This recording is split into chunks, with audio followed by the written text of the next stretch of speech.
Baiklah, Assalamualaikum warahmatullahi wabarakatuh. Perkenalkan nama saya Katarina Ameliani dengan NIM S1Y120-106. Pada kesempatan kali ini, saya akan menjelaskan materi yang telah kita bagi pada tugas mata kuliah grafika komputer, di mana kelompok satu dia di sini kita membuat laptop 3 dimensi. Mungkin langsung saja, eh, di mana di mana dari objek 3 dimensi yang kita buat di sini, kita menggunakan objek primitif, yang di mana objek primitif tersebut itu terdiri dari poin atau titik, line ataupun garis, ataupun poligon. Nah, di mana poin atau titik di sini yang terbentuk dari titik awal sampai ke titik akhir. Nah, untuk line ataupun garis di sini, kita gunakan atau membuat objek yang untuk di mana kita akan menyusun dari objek laptop ini dari garis yang kita rangkai hingga membentuk objek yang kita inginkan. Nah, untuk poligon sendiri, dia di sini sebagai hasil dari penggabungan garis-garis yang tadi kita telah susun, yang telah kita susun dari line ataupun garis ataupun poin atau titik, yang sehingga membuat objek 3 dimensi yang kita mau buat. Nah, Oke, sekarang kita masuk untuk penggunaan algoritma. Jadi untuk algoritma yang kami gunakan untuk membuat objek laptop 3 dimensi menggunakan bahasa pemrograman C++ dan OpenGL ini adalah algoritma DDA. Nah, di sini ada sebuah fungsi, kami memberi namanya fungsi DDA, di mana menginputkan beberapa parameter, yaitu ada integer I, integer J, integer A, integer K, L, dan B. Lalu kita inisialisasi dalam fungsi ini, kita inisialisasi untuk X1, Y1, X2, Y2, Z2, Z1, dan Z2 dengan tipe data integer. Kemudian juga di sini ada untuk tipe data floatnya, di mana ya variabelnya adalah X, Y, DX, DY, steps, X increment, dan Y increment.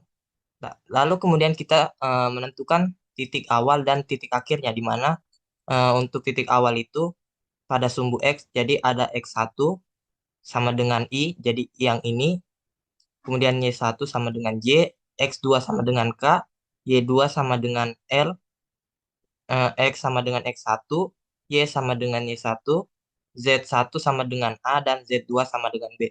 Nah, kemudian pada algoritma DDA ini, kita harus menghitung nilai DX atau delta X dan delta Y, di mana delta X ini kita dapat dari hasil pengurangan antara X2, jadi X2 yang ini dikurang dengan X1-nya. Kemudian pada sumbu Y juga kita kurang untuk mendapatkan delta Y-nya adalah dengan cara Y2 dikurang dengan Y1. Nah, selanjutnya adalah kita menghitung step-nya atau increment-nya, di mana kita menggunakan pengkondisian jika if absolute delta X, jadi nilai absolut dari delta X jika lebih besar dari nilai absolut dari delta Y, maka step yang digunakan adalah eh, delta X-nya atau perubahan pada sumbu X-nya. Tetapi jika step-nya itu sama dengan nilai absolut dari delta Y, maka yang digunakan adalah step dari absolut nilai delta Y-nya. Selanjutnya, kita menghitung perubahan nilai X-nya atau X increment dan juga Y-nya atau Y increment dengan cara di sini ada variabel X increment sama dengan delta X dibagi dengan float steps. Nah, karena tadi floatnya di sini misal jika kita menggunakan delta X, jika delta X-nya lebih besar dari absolut, maka stepnya ini kita ubah dia menjadi tipe data float. Begitupun juga untuk Y increment-nya, kita menggunakan delta Y dibagi dengan float steps. Kemudian untuk menggambar titiknya, jadi di sini dalam perulangan ini kita menggunakan GL begin GL points, di mana GL points ini untuk menentukan titik-titik koordinatnya. Lalu dari GL point ini kita tentukan untuk titik awal dan titik akhirnya, di mana menggunakan GL vertex 3i round X, artinya nilai pembulatan dari nilai X yang ada di sini untuk titik di sumbu X-nya, lalu untuk titik di sumbu Y-nya, kita menggunakan nilai pembulatan dari Y menggunakan fungsi round Y. Nah, karena ini adalah objek 3 dimensi, jadi kita membutuhkan sumbu pada titik Z. Mana titik Z ini kita ambil dari sini, Z1 sama dengan A. Jadi ini untuk menggambar titik-titik perpotongannya. Lalu di looping menggunakan do while, di mana do jika X-nya di sini kita X sama dengan X plus X increment, artinya X-nya itu ditambahkan dengan X increment, kemudian untuk Y-nya juga sama, lalu di sini untuk menggambarnya menggunakan GL vertex 3i, yaitu round X, round Y, dan Z2. Lalu di looping sebanyak jika X lebih kecil dari X kurang 2. Jadi kondisi ini akan diulang selama X-nya itu masih lebih kecil dari X2. Lalu GLN dan GL plus. Assalamualaikum warahmatullahi wabarakatuh. Perkenalkan, nama saya Fadila Hairunisa dengan NIM S1S1200066. Di sini saya akan melanjutkan penjelasan mengenai algoritma DDA, yaitu pada slide keempat. Nah, seperti kita tahu, ya, DDA itu merupakan singkatan dari Digital Differential Analyzer, atau DDA ini dia sebuah algoritma untuk membentuk sebuah garis, pembentukan sebuah garis, yang mana garis tersebut dibuat menggunakan dua endpoint, yaitu titik awal dan juga titik akhir. Untuk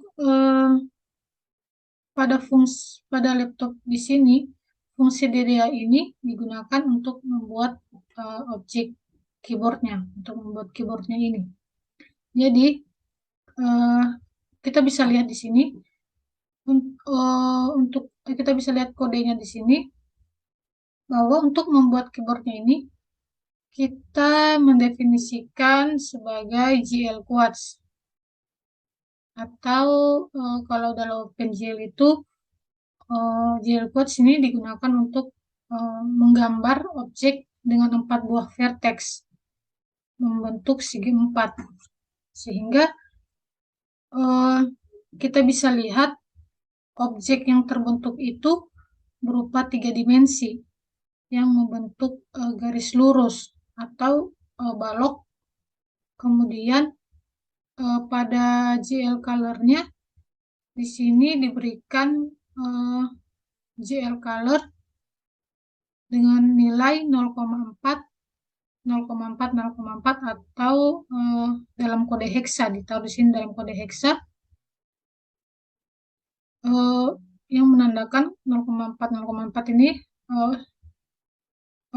merupakan warna abu-abu. Kode heksanya dari warna abu-abu. Sehingga hasilnya bisa kita lihat pada laptop ini, dia merupakan warna abu-abu. Nah, selanjutnya, untuk fungsi DDA-nya itu sendiri, karena pada pendefinisian fungsinya terdapat 6 buah vertex, sehingga pada saat dipanggil fungsi DDA ini harus ada argumennya yang kita masukkan untuk tiap-tiap nilainya. Yang selanjutnya yang akan ditampung menjadi nilai X1, Y1, Z1, X2, Y2, dan Z2. Sehingga misalnya kalau DDA yang pertama ini ada 6, minus 61, minus 30, 10, 61, minus 30, 10. Jadi ini nilainya di sini X1, di sini Y1, ini Z1, X2, Y2, Z2. Nilainya itu ya begitu. Begitupun juga untuk pemanggilan fungsi DDA-nya yang lain. lalu akan dihentikan dengan GLN atau untuk pemanggilan DDA ini sudah berakhir. Mungkin itu saja penjelasan dari saya. Baik, selanjutnya saya akan menjelaskan pembuatan objek ini. Sebelumnya, perkenalkan nama saya Nurul Fatimah dengan NIM S1S1200018. Bisa kita lihat pada slide terdapat 3 buah fungsi untuk mendeklarasikan Windows yang akan tampil saat program dijalankan. Kita perhatikan pada fungsi main pada kode GLUT init Windows size 750/600. Ini artinya kita membuat ukuran Windows yang akan tampil sebesar 750x600 terhadap ukuran layar laptop. Kemudian juga di sini ada fungsi GL Color 000. Ini berarti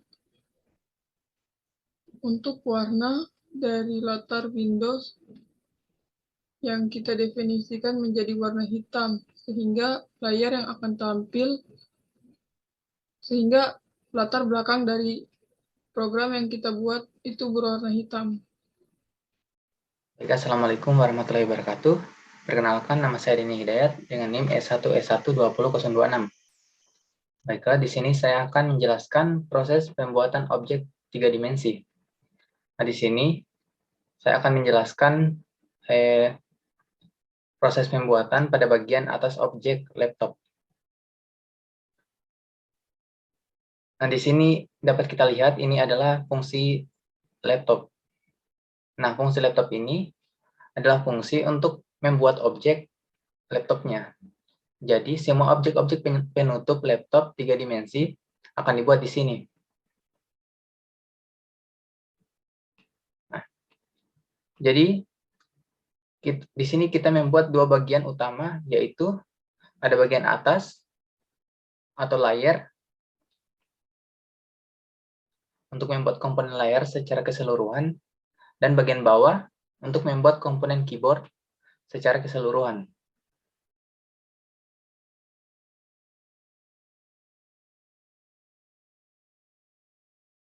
Nah, pada slide ini kita bisa lihat terdapat beberapa objek yang dibuat yang terbentuk dari 4 buah vertex atau garis yang membentuknya, sehingga membentuk objek-objek persegi. Nah, untuk garis vertex ini dapat kita lihat di sini ada GL vertex 3F. Nah, itulah garis-garis vertex untuk membentuk sebuah persegi. Nah, pada objek LCD misalnya, pada bagian layar di sini ada objek LCD. Misalnya kita definisikan GL Quartz, kemudian kita berikan warna menggunakan GL Color 3F. Dapat kita lihat pada bagian bawah GL Begin, terdapat GL Color 3F 111, di mana warna 11 itu adalah warna putih. Jika kita ingin mengubah warnanya, kita tinggal mengganti angka 11 tersebut dengan angka lainnya. Begitu pula pada bagian kamera. Di sini GL Color itu untuk memberi warnanya, sedangkan vertex untuk membentuk perseginya.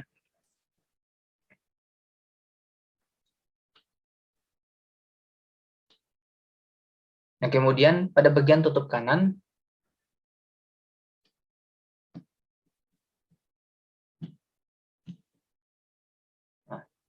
kita bisa lihat ini pada bagian tutup kanan, di bagian atas objek laptop, bagian tutup kanannya didefinisikan sebagai GL Quartz, sama seperti tadi kita definisikan sebagai GL Quartz. Kemudian kita berikan warna color 3UB. Nah, dia untuk Untuk warnanya di sini color 3UB, GL color tetap memakai color. Di sini warnanya 82, 82 dan 82. Di mana GL color 3UB ini berfungsi menghasilkan warna-warna gelap. Semakin tinggi nilainya, nilai angkanya yang kita berikan, maka semakin gelap juga warna yang akan dihasilkan. Nah, begitu pula dengan tutup bawah dan tutup kiri. Di sana juga sama seperti tutup kanan, tetapi tutup kiri, pada tutup kiri kita definisikan sebagai GL polygon. Nah, untuk warnanya juga sama, memakai GL color 3UB untuk menghasilkan warna yang lebih gelap. Nah, itu saja penjelasan dari saya. Sekian, terima kasih.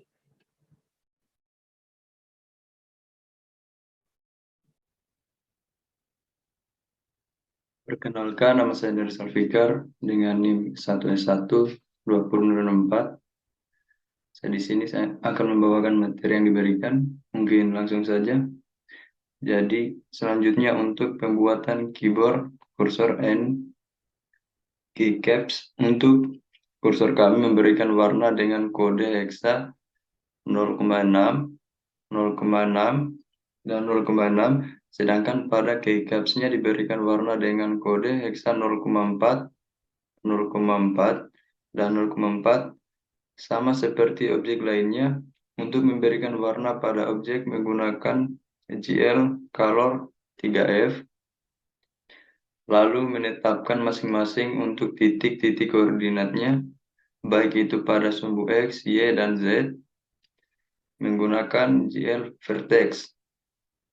Pada keycaps, seperti yang telah dijelaskan di awal, di situ menggunakan algoritma DDA yang telah dibuat untuk membuat objeknya. Mungkin itu saja. Sekian dan terima kasih. Nah, selanjutnya untuk interaksi dan kursor. Nah, di mana interaksi dan kursor dia di sini, kami menggunakan interaksi pada kursor, sehingga objek yang kami gunakan ini menggunakan kursor pada laptop. Nah, pada fungsi ukur di sini, saat digerakkan objek laptop 3 dimensi yang kami buat itu tampilannya tidak berubah-ubah atau tetap pada presektif tampilannya. Nah, lalu pada fungsi idle seperti yang kita lihat codingan di sini ada fungsi idle, ada fungsi mouse ataupun fungsi mouse mention. Nah, di mana fungsi idle di sini dia ataupun mouse dan mouse mention di sini dia kita gunakan untuk mengatur kecepatan rotasi atau perputaran untuk kursornya, di mana kemudian kita juga akan mengatur kursor pada saat dia digerakkan ke atas atau ke bawah. Nah, untuk mengatur rotasi juga dan untuk kita mengatur rotasi juga pada saat digerakkan ke arah kanan kiri. Jadi bisa disimpulkan bahwa pada fungsi idle dia di sini untuk mengatur kecepatan rotasi, pada fungsi mouse dia di sini digunakan untuk mengatur kursor saat digerakkan ke atas ataupun ke bawah. Nah, untuk fungsi mouse mention dia di sini kita gunakan untuk kita mengatur rotasi atau istilahnya kayak kita mau gambarnya yang 3 dimensi tersebut itu dia berputar. Nah, oke, sekarang saya akan mempraktekkan bagaimana caranya kita kerja menggunakan Git. Nah, jadi di sini saya sudah mempunyai sebuah repositori sebelumnya, di mana repositori di GitHub ini sudah berisi project file kelompok 1, yaitu objek 3D laptop menggunakan bahasa C++ dan OpenGL. Nah, caranya adalah untuk memindahkan repositori ini ke repositori global kita. Cara pertama adalah kita copy dulu untuk URL-nya, kemudian kita masuk ke folder kita. Nah, di sini bisa kita buat folder baru. Kita klik kanan, lalu new, lalu kita pilih folder. Nah, misal sini saya kasih nama kelompok 1. Nah, setelah itu kita masuk ke dalam folder ini, lalu kita klik kanan, show more option, lalu pilih git batch share. Nah, pastikan terlebih dahulu kita sudah menginstal Git di dalam laptop kita. Kita pilih git base here. Nah, seperti ini. Nah, untuk mengklon atau mengcopy project tadi yang ada di GitHub ke dalam repository global, repository lokal di laptop kita, kita bisa mengetikkan perintah git clone, lalu kita pastekan alamat URL repository yang ada di GitHub tadi. Kemudian kita enter. Nah, ini adalah proses mengcloning project yang tadi. Nah, jika sudah 100% seperti ini, artinya project yang tadi itu sudah masuk dalam lokal repository, lokal penyimpanan di laptop kita. Nah, di sini kita bisa lihat yang tadinya tidak ada, sekarang projectnya sudah tercopy. Kemudian kita bisa membuka kode blok untuk menjalankan programnya.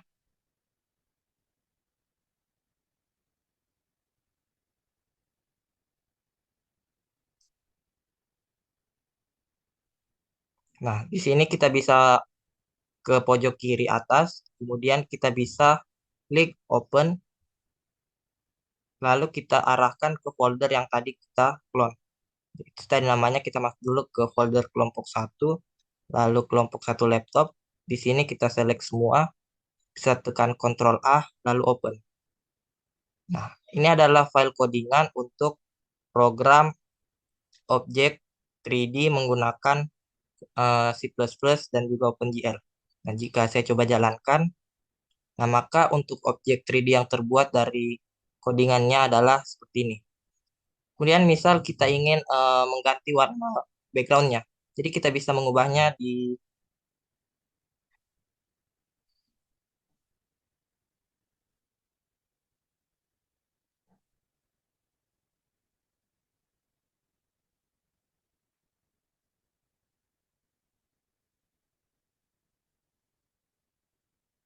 kita bisa mencarinya untuk di sini di GL clear color.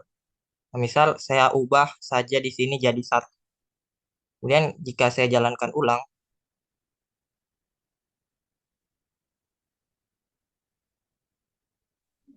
nah maka hasilnya adalah untuk backgroundnya itu yang tadinya warna hitam, karena kita kasih di sini untuk nilai RGB-nya adalah 000, artinya untuk warnanya itu netral, jadi hitam semua.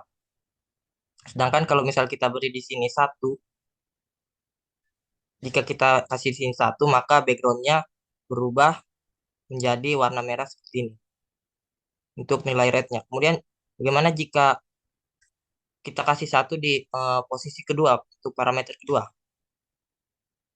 Nah, jika seperti itu, maka untuk backgroundnya berubah menjadi hijau seperti ini.